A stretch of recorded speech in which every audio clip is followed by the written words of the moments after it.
Came in from the other direction today, keeping everybody on their toes. Steelhead Jones back for some more secrets activities. And today we have some fun ones. I have some special guests to bring in today. We're gonna go look for plants and animals that have adaptations. All right, we're gonna go look for some adaptations on plants and animals that we find. And I'm doing this by going right outside of my house here. I'm just gonna walk around and I'm gonna look for insects, I'm gonna look for squirrels, I'm gonna look for birds, I'm gonna look for plants. So let's go, let's check this out. Okay, first one we encounter here are these flowers again. Look at these flowers. They've just started blooming. And I don't know exactly, but my guess is that that pattern of the flowers with the yellow and the white and the way they have those, I think those are called pistils coming off of it, these little kind of hairy looking things. That must be an adaptation. Maybe it's how they attract the pollinators. Maybe these pollinators like the bees and the butterflies see that and they know right where to go in order to get the nectar to feed themselves. You know, something that I've noticed through all my time spent at home lately is that I'm noticing a lot of things around my house that I never noticed.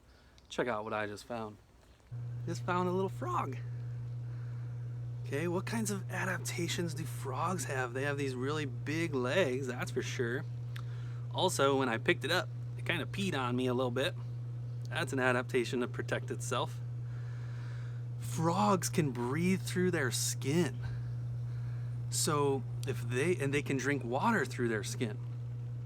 That's why frogs, we call them an indicator species.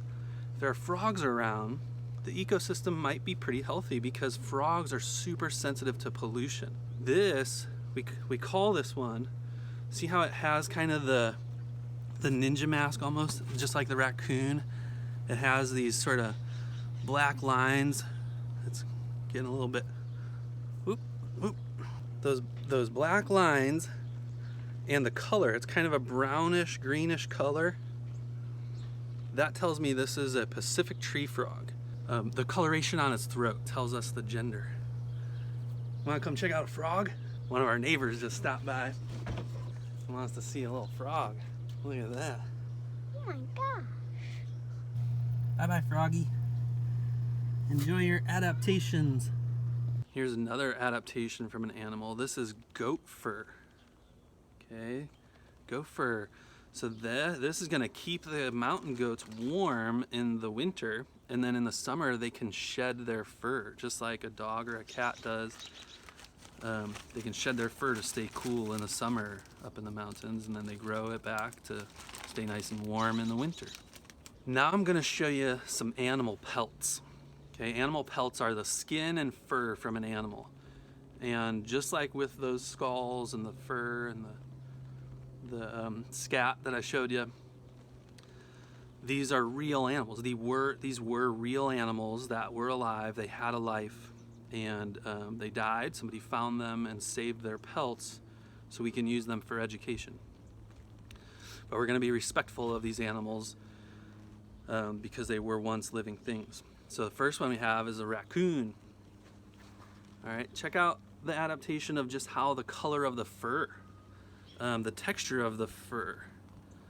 Okay, it's pretty thick. So this raccoon has pretty thick fur, a striped tail, these lines near the eyes on the face, whiskers, all of that are adaptations. All of those are adaptations. All right, the next one we have is a fox.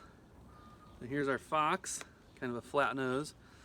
But look, the snout is a lot longer than on the raccoon. So that's going to help the fox smell. It also has bigger ears than the raccoon. That'll help it here. It has thicker fur. This is like wearing a big puffy jacket, keep you warm in the winter, and a big bushy tail. All right, so all of those things are adaptations for this fox. Okay, the next one we have, great horned owl. All right, it's a little smashed in, but these little tufts up on the top is what gives it that name. Has this really sharp hooked beak. Okay, that's an adaptation. That's gonna help it find some food. It also has super sharp talons here on the bottom. That's a really good adaptation.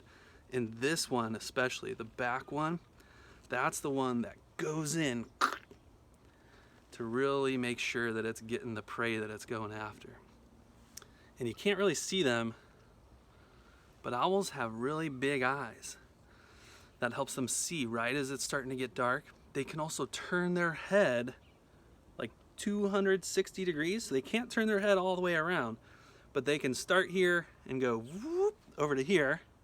Then they can go all the way back and all the way over to here. So that's why it looks like sometimes owls can turn their heads all the way around. They can't go all the way. Okay, our last pelt. I saved the best for last. I can't even believe we have this to show you. There aren't many places you're gonna see this other than Secrets at Home edition. We don't even use this in normal secrets classes. That's how much we care about this. We have a mountain lion pelt. Oh, look at this. Oh, wow. This is a huge pelt. I might need to lay it down and just show it to you all.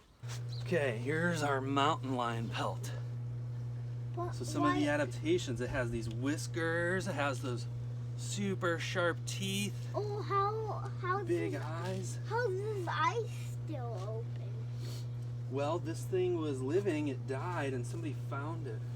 It has these retractable claws, so they can pull their claws back in and then put them out when they need to climb up into a tree.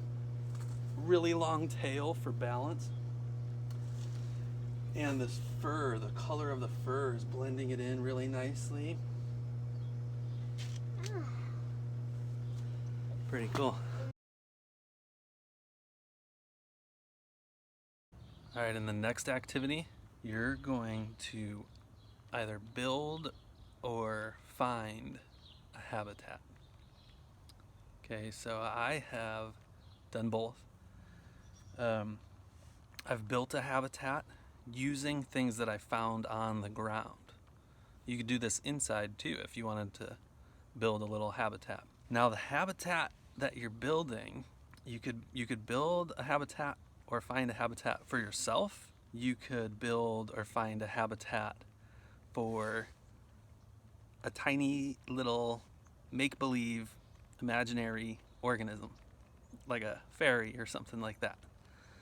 Okay, so I built a little fairy house here. I'm gonna show it to you. Here's my little fairy house. So I just used some bark and some sticks that I found on the ground, leaned them up against our fence, put some leaves on top. I built a little rock wall over here on the side to block the wind and protect myself. So I have shelter. Then the food, I'm actually growing this rooftop garden right here. See that little plant? That's my rooftop garden. That's where I'm gonna get food. And then water, I have this rock, and what's gonna happen is every time it rains, all the water's gonna drip down. I built a little funnel up the top there.